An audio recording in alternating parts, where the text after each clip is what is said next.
محترم و مکرم سامعین کرام، انسان اور جن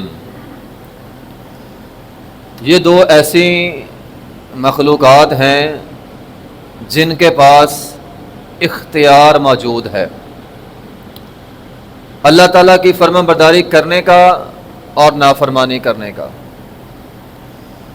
انسان اور جن کے علاوہ کسی اور مخلوق کے پاس یہ اختیار نہیں ہے۔ اللہ اس مخلوق کو حکم کرے اور وہ آگے سے کہہ دیں کہ ہم نے نہیں کرنا، نافرمانی کریں۔ نافرمانی کرنے کا اختیار انسان کے پاس ہے، جن کے پاس ہے، اور ایسا نہیں ہے کہ اللہ تعالیٰ نے ان کو اختیار دیا نہیں۔ اللہ تعالیٰ نے یہ اختیار ساری مخلوقات کو دیا تھا۔ انا عرضنا الامانۃ علی السماوات، آسمان کی مخلوقات کو اللہ نے اختیار دیا، فرشتوں کو اختیار دیا، فرشتوں یہ اختیار لے لو، فرما برداری کرنا چاہو کر لو، نہ کرنا چاہو نہ کرو۔ والارض، زمین کے ساری مخلوقات کو اللہ نے حکم دیا، یہ اختیار تم نے لینا ہے لے لو۔ والجبال، پہاڑوں کو اللہ تعالیٰ نے حکم دیا، فَأَبَيْنَ أَن يَحْمِلْنَهَا، سب نے انکار کر دیا۔ کہا اے اللہ ہم یہ اختیار نہیں لینا چاہتے، تیرا حکم ہوگا ہم مانیں گے، ایسا ہو نہیں سکتا تیرا حکم ہو اور ہم آگے سے نہ مانیں۔ سب نے انکار کر دیا۔ وَأَشْفَقْنَ مِنْهَا، اور وہ ڈر گئے۔ وَحَمَلَهَا الْإِنسان، انسان نے کیا میرے کھاتے آنے دو، اے اللہ مجھے اختیار چاہیے، میری مرضی ہوگی میں نیکی کروں گا، میری مرضی ہوگی میں نہیں کروں گا۔ اللہ تعالیٰ قرآن میں فرماتے ہیں ان الانسان انہ کان ظلوما جہولا، انسان نے یہ فیصلہ کیا تو صحیح، لیکن انسان نے یہ فیصلہ کر کے اپنے اوپر ظلم کر لیا، اپنے آپ کو آزمائش میں ڈال لیا۔ اب انسان نیکی کے کام کرے گا تو جنت ملے گی، اگر نیکی کے کام نہ کیے تو اللہ اٹھا کے جہنم کے اندر پھینک دے گا۔ محترم بھائیو، انسان کے پاس اختیار ہے۔ اذان کے بعد آتی ہے، ہمارے کان سنتے ہیں اذان کے بعد، اب ہماری مرضی ہم نماز پڑھیں یا نہ پڑھیں۔ اور پھر یہ اختیار اللہ نے ہمارے دل کو دیا ہے، باقی اذان کے پاس نہیں ہے، دل کے پاس ہے۔ اذان کے بعد آتی ہے، ٹانگیں چاہتی ہیں نماز پڑھنے کے لیے مسجد میں جانا چاہیے، دل کہتا ہے نہیں جانا، تو ٹانگیں نہیں جاتی۔ کانوں نے اذان سنی ہے، کان کہتے ہیں اذان سن لی ہے مسجد میں جانا چاہیے۔ آنکھوں نے اذان کا منظر دیکھ لیا، مسجد میں جانا چاہیے۔ آنکھوں کی ٹھنڈک اللہ تعالیٰ نے نماز میں رکھی ہے۔ نبی علیہ الصلوۃ والسلام فرماتے ہیں وجعلت قرۃ عینی فی الصلاۃ، میری آنکھوں کی ٹھنڈک اللہ نے نماز میں رکھی ہے، لیکن دل کا کہتا ہے نہیں جانا، بندہ نہیں جاتا۔ تو اللہ تعالیٰ نے یہ سارا اختیار دل کو دیا ہے، اسی لیے تو نبی علیہ الصلوۃ والسلام فرمایا کرتے تھے ان فی الجسد لمضغۃ، جسم کے اندر ایک حصہ اللہ تعالیٰ نے ایسا بنا دیا ہے کہ وہ حصہ اذا صلحت صلح الجسد کلہ واذا فسدت فسد الجسد کلہ، وہ جسم کا حصہ صحیح ہو جائے سارا جسم صحیح ہو جاتا ہے، وہ جسم کا حصہ خراب ہو جائے سارا جسم خراب ہو جاتا ہے۔ الا وہی القلب، یاد رکھ لو وہ انسان کا دل ہے۔ ہمارے دل کے پاس سارے اختیارات موجود ہیں۔ اللہ اگر ہمارا دل چاہے ہم اللہ کی عبادت کر لیں، ہمارا دل نہ چاہے ہم نہیں کرتے۔ محترم بھائیو، یہ تمہیدی بات سمجھانے کے بعد بات یہ ہے کہ سیدنا ابراہیم علیہ الصلوۃ والسلام جد الانبیاء بھی ہے۔ ویسے تو ان کی سیرت کے بہت سارے پہلو ہیں، لیکن ان کی سیرت کے اہم پہلوؤں میں سے ایک پہلو یہ ہے کہ ابراہیم علیہ الصلوۃ والسلام نے اپنے اعضاء کے فیصلے کے درمیان سے دل کا فیصلہ نکال دیا۔ آسان لفظوں میں یہ کہ اللہ حکم دے گا میرے اعضاء کام کریں گے، دل پر اختیار نہیں ہوگا نہ کرنے کا۔ آپ ان کی پوری سیرت پڑھ کر دیکھ لیں، اللہ نے جو بھی حکم دیا ابراہیم علیہ السلام نے فرمایا ٹھیک ہے، کسی ایک بھی حکم پر انکار نہیں ہے، نافرمانی ہے ہی نہیں، جو جو حکم ملتا گیا فوراً عمل کرتے گئے۔ اور محترم بھائیو، اس پر عمل کرنے کے لیے دو چیزیں بڑی ضروری ہیں۔ اگر آپ کے اندر دو چیزیں ہیں آپ اللہ کے حکم پہ عمل کر سکتے ہیں، اگر آپ میں دو چیزیں نہیں ہیں تو آپ اللہ کے احکامات پہ عمل بہت مشکل یا شاید ناممکن ہو جائے گا۔ وہ ہے صبر اور شکر۔ اگر آپ چاہتے ہیں نا کہ ہم دین پر عمل کریں، فاتبع ملت ابراہیم حنیفہ، ابراہیم علیہ السلام کے نقش قدم پر چلیں، دین پر ہم بھی عمل کریں، تو اس کے لیے ضروری ہے آپ کے اندر صبر ہونا چاہیے، آپ کے اندر شکر ہونا چاہیے۔ دین میں آسانیاں بھی ہیں، نرمیاں بھی ہیں، سختیاں بھی ہیں، مشکلات بھی ہیں، آزمائشیں بھی ہیں، فتنے بھی ہیں، خواہشات بھی ہیں، یہ سارا کچھ اسی وقت آدمی ان سے نپٹ سکتا ہے جب بندے کے اندر صبر ہوگا۔ آپ دیندار بن جائیں، آپ کا دل آپ کے خلاف ہو جائے گا، آپ کے اپنے آپ کے خلاف ہو جائیں گے، دوست احباب بچھڑ جائیں گے، حتیٰ کہ آپ کو غربت ستائے گی، حالات خراب ہو جائیں گے۔ لیکن اگر آپ کے اندر صبر ہے تو آپ ان ساری مشکلات سے نکل آئیں گے، لیکن اگر صبر نہیں ہے تو ان مشکلات میں پھنس جائیں گے۔ اسی طرح شکر ہے، اللہ کی نعمت آئی فوراً اللہ کا شکر ادا کریں۔ شاکر لانعمہ میں ابراہیم علیہ السلام اللہ کے شکر گزار بندے تھے، بلکہ تمام انبیاء کرام، نبی علیہ السلام رات کو اتنا لمبا قیام کرتے تھے، اتنا لمبا قیام پاؤں سوج جاتے تھے۔ امی جی عائشہ رضی اللہ عنہ پوچھتی ہیں اللہ کے رسول آپ کے پاؤں سوج گئے، اتنا لمبا قیام؟ کیا جواب دیا آپ نے؟ فرمایا افلا اکون عبدا شکورا، کیا میں اللہ کا شکر گزار بندہ نہ بن جاؤں؟ صرف شکر ادا کرنے کے لیے نبی علیہ السلام اتنا لمبا قیام کرتے ہیں کہ پاؤں سوج گئے۔ میرا مجھ سے اور آپ سے یہ سوال ہے، پوری زندگی میں ایسا قیام کیا ہو کہ پاؤں سوج جائیں؟ ہم تو گناہگار ٹھہرے ہیں۔ امی جی عائشہ رضی اللہ فرماتی ہیں اللہ کے رسول آپ کے تو گناہ نہیں ہیں، آپ تو معصوم ہیں، اتنا لمبا قیام؟ فرمایا شکر ادا کرنے کے لیے۔ ہم تو گناہوں میں لتھڑے ہوئے ہیں، کبھی ہم نے ایسا قیام زندگی میں ایک دفعہ اتنا لمبا قیام کیا ہو کہ پاؤں سوج جائیں؟ میرا نہیں خیال شاید ہم نے کیا ہو۔ تو شکر گزاری ہونی چاہیے بندے کے اندر۔ اگر آپ شکر گزار بن جائیں گے لئن شکرتم لازیدنکم، اللہ اپنی نعمتیں مزید تمہیں عطا کرے گا۔ اللہ نعمتیں مزید عطا کرتا ہے۔ اور اگر میں شکر کو آسان لفظوں میں سمجھاؤں، دین ہمارا اسلام، اس کا ہی دوسرا نام شکر ہے۔ آپ اس کو یوں سمجھیں، شکر کے اندر پورا اسلام موجود ہے۔ مسلمان ہیں، شکر گزار ہیں، اور اگر آپ شکر گزار نہیں ہیں تو دین یہ کہتا ہے، اسلام یہ کہتا ہے، قرآن یہ کہتا ہے، نبی علیہ السلام کا فرمان یہ کہتا ہے کہ آپ مسلمان صحیح معنوں میں ہے ہی نہیں۔ اللہ تعالیٰ قرآن میں فرماتے ہیں ان تکفروا فإن اللہ غنی عنکم، اگر تم اللہ کے ساتھ کفر کرو گے، کفر ان تکفروا، اللہ غنی ہے۔ اور اگلی بات کیا ہے؟ فرمایا ولا یرضی لعبادہ الکفر، اللہ اپنے بندوں میں، مسلمانوں میں، مومنوں میں کفر کو پسند نہیں کرتا۔ بے ہم نے کلمہ پڑھا ہے، ہم مسلمان ہیں، ہم مومن ہیں، ہمارے اندر کفر کہاں سے آ گیا؟ کفر کیا ہے؟ فرمایا تمہاری ناشکری، مسلمان ہونے کے بعد ناشکری کرو گے گویا تم یہ کفریہ کام کر رہے ہو۔ وَإِن تَشْكُرُوا يَرْضَهُ لَكُمْ، اگر اللہ کی رضا چاہتے ہو اللہ پہ ہر حال میں راضی ہو جاؤ، شکر گزار بندے بن جاؤ۔ وَإِن تَكْفُرُوا وَلَئِن كَفَرْتُمْ إِنَّ عَذَابِي لَشَدِيدٌ ہے۔ کفر کا معنی ہی عذاب ہے، ناشکری کا معنی ہی جہنم ہے۔ مسلمان ہو اور ناشکرہ ہو، ایسا ہو ہی نہیں سکتا۔ آگے اللہ تعالیٰ فرماتے ہیں، بلکہ حدیث ہے، نبی علیہ الصلوۃ والسلام نے فرمایا معراج کی رات میں نے دیکھا جہنم میں بڑی عورتیں تھیں، بڑی عورتیں تھیں جہنم میں۔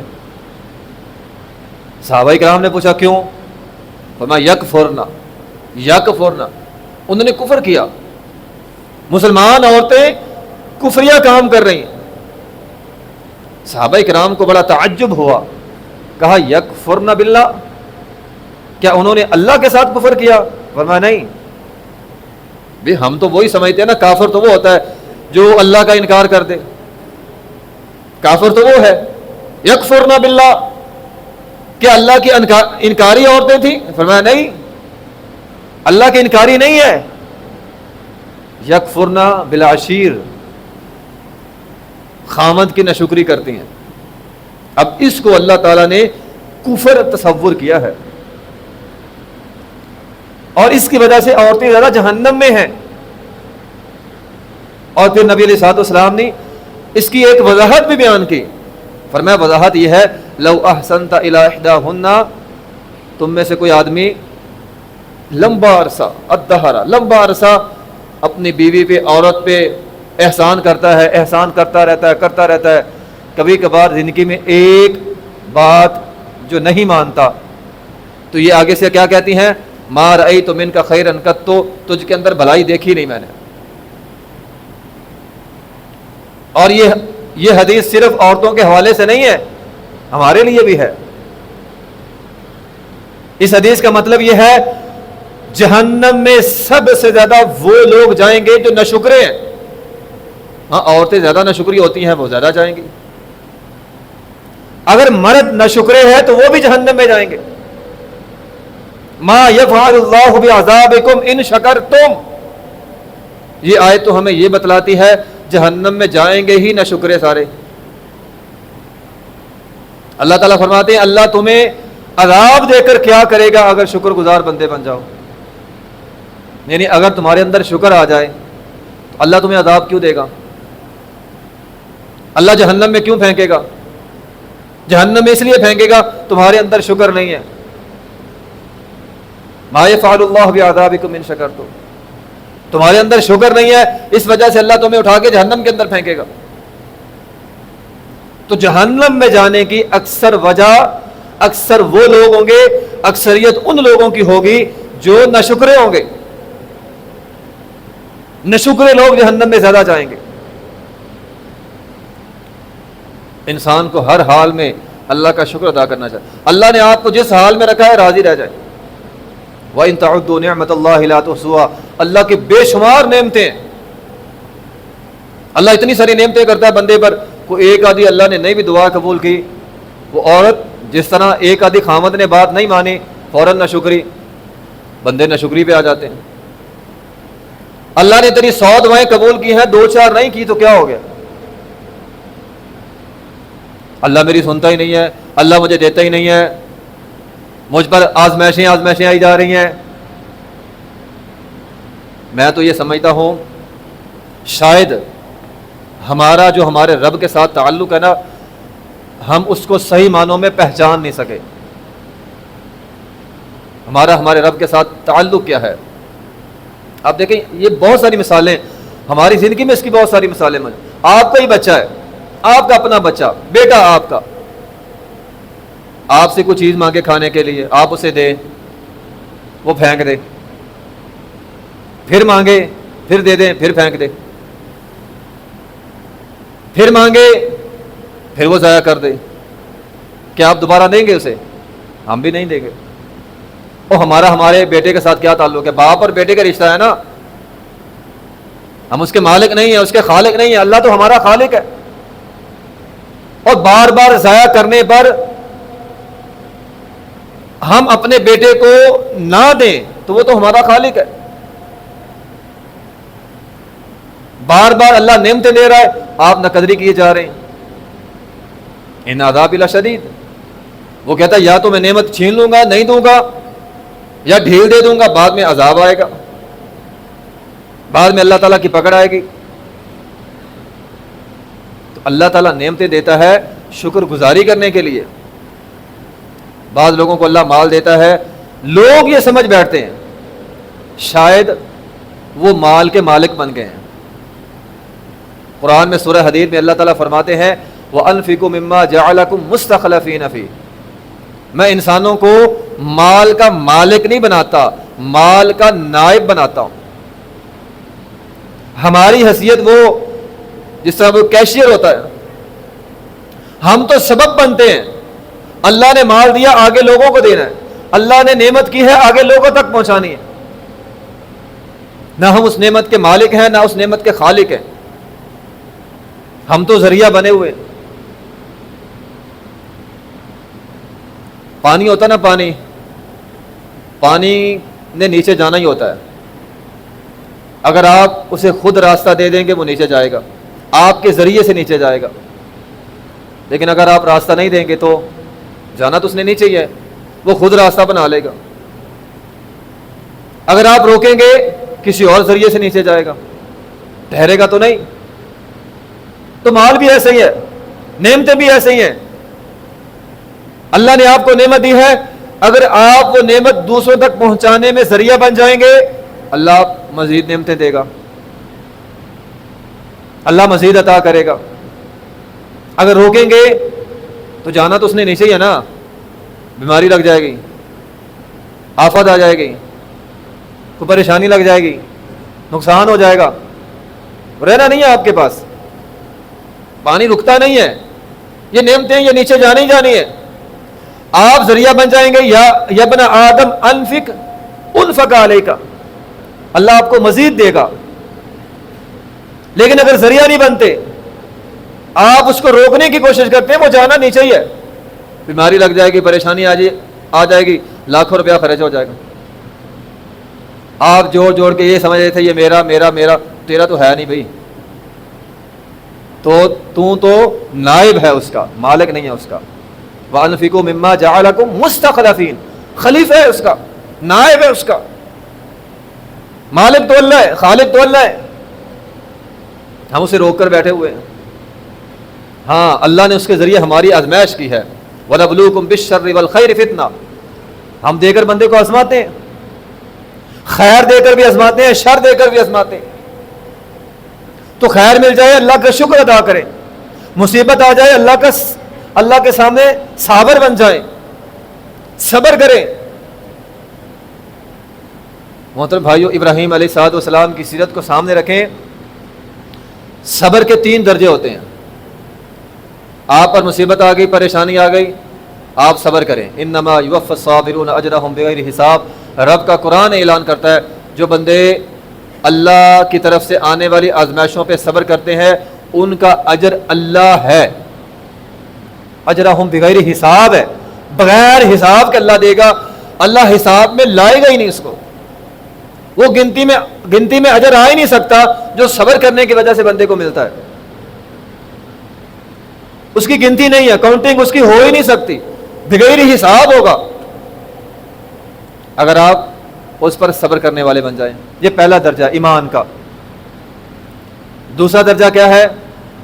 آپ اس پر راضی ہو جائیں, اللہ پر. مصیبت آ گئی, پریشانی آ گئی, آپ نے صبر بھی کیا اور آپ اس بات پہ اللہ پر راضی ہو گئے, اے اللہ جو تو نے مجھ سے لیا ہے ہو سکتا ہے میرے لیے بہتر ہو, اے اللہ میں اس پہ راضی ہوں. یہ دوسرا درجہ ایمان کا, مضبوط ترین درجہ ایمان کا. آپ ہر حال میں اللہ پر راضی ہیں. پہلے وقتوں میں غلام ہوتے تھے, غلام, اب تو خیر نہیں ہے. تو غلام اور مالک کا آپس کے اندر تعلق پتہ ہے کیا ہوتا تھا؟ مالک نے کہہ دیا غلام کو کھڑا ہو جا, تو سارا دن کھڑا ہی کھڑا ہے. بیٹھ جاؤ تو وہ بیٹھا ہے. کھانا نہ دے تو نہ دے, دے دے تو دے دے. غلام کے پاس کوئی اختیار نہیں ہوتا تھا مالک کے سامنے نہ کرنے کا. وہ حقیقی مالک نہیں ہوتا تھا, صرف پیسے سے خریدا ہوتا تھا. اللہ تو ہمارا حقیقی مالک ہے. چلو آج کل کی مثال لے لیں, آپ باہر معاشرے میں چلے جائیں, کسی مرغی بیچنے والے کے پاس چلے جائیں. اب وہ بلالر مرغیاں اس نے خریدی ہیں, اب وہ جس کو چاہے چھری پھیر دے, آپ اسے روک سکتے ہیں؟ کیا وجہ ہے؟ اس نے خریدی ہے. آپ کہیں نہیں اس کو چھری نہیں پھیرنی, اس کو چھری پھیرنی ہے, ہم نہیں روک سکتے اسے. تو اللہ تو ہمارا حقیقی مالک ہے, وہ جس کے ساتھ جو مرضی کرنا چاہے کر سکتا ہے. اگر آپ اس پر راضی ہو جائیں اجر مل جائے گا, آپ راضی نہ بھی ہوں تو اللہ کو تو روک نہیں سکتے. اللہ تو خالق ہے, اللہ تو مالک ہے, اللہ کے پاس سارے اختیار ہیں. تو بات یہ ہے کہ اللہ نے اگر کوئی آزمائش آ گئی ہے, مصیبت آ گئی ہے, پریشانی آ گئی, آپ اس پر صبر بھی کریں اور اللہ کے اس کام پہ راضی ہو جائیں, راضی ہو جائیں. یہ دوسرا درجہ ایمان کا. تیسرا درجہ کیا ہے؟ اس سے بھی زیادہ مضبوط, جو ابراہیم علیہ الصلوۃ والسلام کا تھا. وہ شاکر بھی تھے. مصیبت آ گئی, پریشانی آ گئی, صبر کرنے والے بن گئے, اللہ پر راضی بھی ہو گئے, اور مزید اس سے بڑھ کر اس مصیبت پر اللہ کا شکر ادا کر رہے ہیں. کیا سمجھ کر کہ ہو سکتا ہے اس مصیبت میں میرے لیے کوئی بہتری ہو. کیا ایسا نہیں ہوتا؟ بہتری ہوتی ہے. بہتری نہ بھی ہو تو قرآن یہ کہتا ہے وَلَنُذِيقَنَّهُم مِّنَ الْعَذَابِ الْأَدْنَىٰ دُونَ الْعَذَابِ الْأَكْبَرِ. آج چھوٹی مصیبت ہے, اس چھوٹی مصیبت کی وجہ سے اللہ تمہیں بڑی مصیبت سے بچا لے گا. بہت سارے بیسیوں واقعات ہیں. بندے کو گاڑی نہیں ملتی, بندہ پریشان ہو جاتا ہے, گاڑی مس ہو گئی, بعد میں پتہ چلتا ہے اس گاڑی کا ایکسیڈنٹ ہو گیا, اللہ نے مجھے بچا لیا. ایک بندے نے جانا تھا, اس کا جہاز مس ہو گیا, وہ پریشان بیٹھا ہے. تھوڑی دیر بعد خبر چلتی ہے اس جہاز کے ساتھ ایکسیڈنٹ ہو گیا. اب چھوٹی پریشانی آئی, اللہ نے بڑی مصیبت سے, بڑی پریشانی سے بندے کو بچا لیا. بہت سارے ایسے لوگ آپ بھی جانتے ہوں گے, میں بھی جانتا ہوں, پہلے نمازیں نہیں پڑھتے تھے, ایکسیڈنٹ ہو گیا, حادثہ ہو گیا, بیمار ہو گئے, اللہ نے صحت دیا, نمازی بن گئے. اب یہ کیا ہے؟ مصیبت پریشانی اسے اللہ کے قریب لا رہی ہے. تو آپ شاکر بن جائیں, صابر بھی بن جائیں مصیبت آنے کے بعد, اور شاکر بھی بن جائیں. اللہ کی ہر حکمت پہ رضیت باللہ ربا بن جائے. اے اللہ تو نے جو بھی کیا میں راضی ہوں تیرے رب ہونے پر. اللہ مزید انسان کو نعمتوں سے نوازے گا. اللہ وہ مصیبت, وہ آزمائش انسان کے لیے خیر کا باعث بنا دے گا. اسی طرح اللہ نعمت دے کر بندے کو آزماتا ہے. بعض بندوں کو نعمت ملتی ہے وہ اللہ کے قریب ہو جاتے ہیں, بعض بندوں کو نعمت ملتی ہے وہ اللہ سے دور ہو گئے. میں پہلے باہر سوتا تھا, صحن میں چارپائی بچھا کے سوتا تھا, اذان کی آواز کان میں آتی تھی, فجر کی نماز مسجد میں پڑھتا تھا. اب اللہ نے نعمت دے دی ہے, اے سی دے دیا ہے, گھر کے اندر کمرے کے اندر بند ہے, فجر کی نماز مس ہو گئی. اب یہ ایسی نعمت نہیں ہے, اس نے تجھے رب سے دور کر دیا, یہ تیرے لیے آزمائش بن گیا. اگر نعمت ملنے کے بعد تو رب کے قریب ہو جائے, وہ نعمت تیرے لیے خیر کا باعث ہے, بھلائی کا باعث ہے. اگر نعمت ملنے کے بعد تو اللہ سے دور ہو جائے, وہ تیرے لیے آزمائش بن گئی ہے.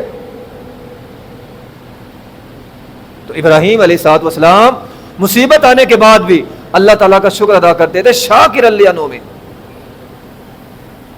بچہ بیمار ہو جائے آپ کا, آپ اسے لے جاتے ہیں ڈاکٹر کے پاس. باپ اپنے بچے کو لے کر گیا ڈاکٹر کے پاس, ڈاکٹر کہتا ہے انجیکشن لگنا ہے, ٹیکا لگنا ہے, بچہ کہتا ہے نہیں لگوانا. اب دو لوگ ہیں, دو سوچیں. بچہ کہتا ہے انجیکشن لگے گا, درد ہوگی. باپ کو پتا ہے یہ لگے گا, یہ ٹھیک ہو جائے گا. اب کیا فرق ہے باپ اور بیٹے میں؟ عمر کا ہی فرق ہے نا. کو باپ 30 سال بڑا ہوگا, بیٹا 30 سال چھوٹا ہے. عمر کے اس فرق نے بتلا دیا وہ انجیکشن اس کے لیے فائدہ مند ہے.